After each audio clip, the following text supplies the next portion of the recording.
यह कहानी है आज की रील्स और चकाचौंध की दुनिया में खोए एक माँ और बेटे की। ऐसा क्या हुआ कि एक माँ जो अपने बेटे के लिए सब कुछ करती है वही उसके आत्महत्या के फैसले की वजह बन गई। यह कहानी सिर्फ एक माँ बेटे की नहीं बल्कि हर उस परिवार की है जो धीरे धीरे अपनों से दूर होता जा रहा है। सुनिए इस कहानी को, शायद यह आपके बिगड़े रिश्तों को संभालने का एक मौका दे।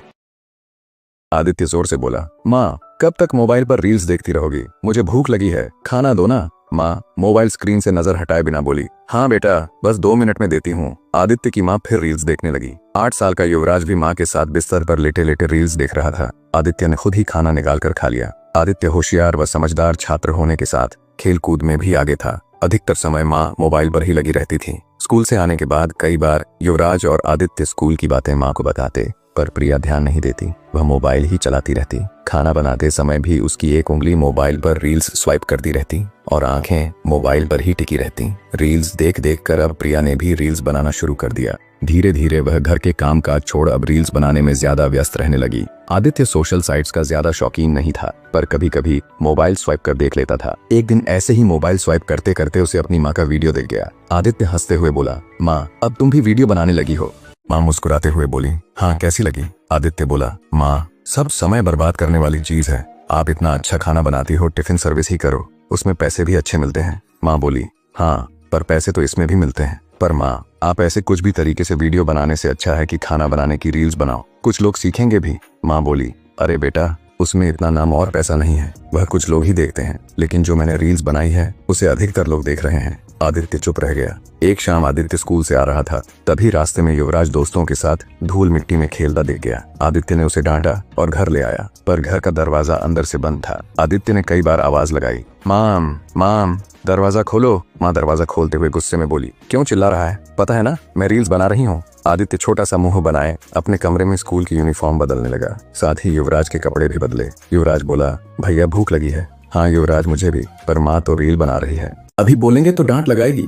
आदित्य ने किचन प्लेटफॉर्म पर रखे डब्बों को खोलकर देखा तो एक डब्बे में बिस्कुट थे। उसने थोड़े बिस्कुट युवराज को दिए और कुछ खुद ले ली। कुछ दिनों तक ऐसा ही चलता रहा। आदित्य अपनी पढ़ाई में व्यस्त, युवराज भी खुद ही इधर उधर खेलते रहता। उनके पिता अपनी छोटी सी नौकरी में व्यस्त और माँ प्रिया सब काम छोड़कर दिन भर रील्स बनाने में व्यस्त। एक दिन युवराज ने प्यार से कहा, माँ आज संडे है, इडली सांभर बनाओ। प्रिया बोली, अरे बेटा बहुत टाइम लग जाएगा, मुझे रील्स भी बनानी है, प्लीज प्लीज माँ। माँ बोली, ठीक है। प्रिया ने जल्दी जल्दी इडली सांभर बनाकर किचन प्लेटफॉर्म पर रख दिया, फिर रील्स बनाने लगी। युवराज माँ से बोला, माँ मुझे खाना दे दो। माँ बोली, खुद ले लो ना। फिर मोबाइल देखने में लग गई। युवराज खुद ही किचन प्लेटफॉर्म से थाली में इडली सांभर लेने लगा, तभी गरम गरम सांभर कुकर सहित युवराज के ऊपर गिर गया। युवराज दर्द से रोते हुए जोर से बोला, माँ। आवाज सुन प्रिया किचन में गई और देखकर घबरा गई। उसे तुरंत अस्पताल ले गए। युवराज के शरीर पर गरम सांभर गिरने की वजह से फफोले पड़ गए थे। आदित्य उसे समझाते हुए बोला, तू जल्दी ठीक हो जाएगा, घर आकर। युवराज के पापा ने प्रिया को डांट लगाई।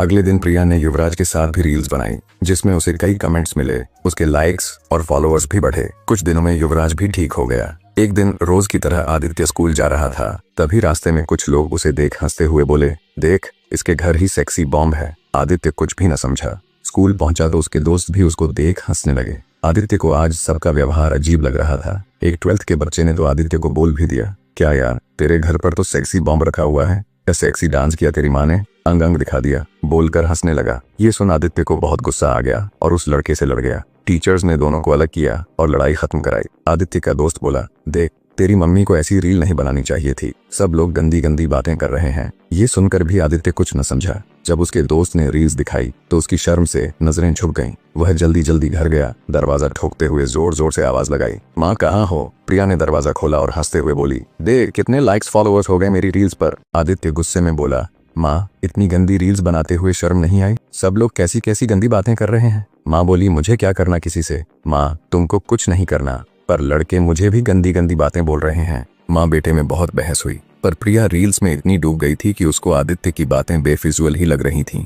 आदित्य रोते रोते बोला, माँ तुम कितनी बदल गई हो, पहले कितनी अच्छी थी। रोते रोते आदित्य ने खुद को कमरे में बंद कर लिया। वह कमरे के एक कोने में बैठा रो रहा था। वह सोच रहा था, कल फिर स्कूल जाऊंगा, वही गंदे शब्द लोग कहेंगे और मुझ पर हंसेंगे। रोते हुए पंखे की तरफ देखते हुए उसने कहा, मैं माँ के लिए ऐसे गंदे शब्द नहीं सह सकता। फिर उसने पंखे के नीचे पलंग पर स्टूल रखा और चादर डालने लगा। तभी खिड़की से उसके पापा ने उसे देख लिया। पापा ने कमरे का दरवाजा जोर से खोला और आदित्य को गोद में उठा लिया। आवाज सुनकर प्रिया भी बाहर आ गई। पापा गुस्से में बोले, प्रिया तुम्हारा ध्यान कहाँ था? अगर मैं न देखता तो बेटा फांसी लगा लेता। प्रिया को समझ में आ गया कि आदित्य ने ऐसा क्यों किया। वह तुरंत आदित्य को गले लगा ली और रोते हुए बोली, बेटा अब ऐसा नहीं होगा, मैं तुझे खोना नहीं चाहती। कहीं आपकी जिंदगी भी प्रिय जैसी तो नहीं? कहीं आप भी तो इस रील्स और सोशल मीडिया की दुनिया में इतने खो नहीं गए कि अपनों से दूर हो रहे हों? क्या आपने अपने परिवार और बच्चों को वो समय देना बंद कर दिया है जिसकी उन्हें सबसे ज्यादा जरूरत है? कहीं ऐसा ना हो कि जब तक आपको एहसास हो तब तक बहुत देर हो जाए। अपने और अपनों को समझें, उन्हें समय दें, क्योंकि यही रिश्ते हमारे जीवन की असली पूंजी हैं।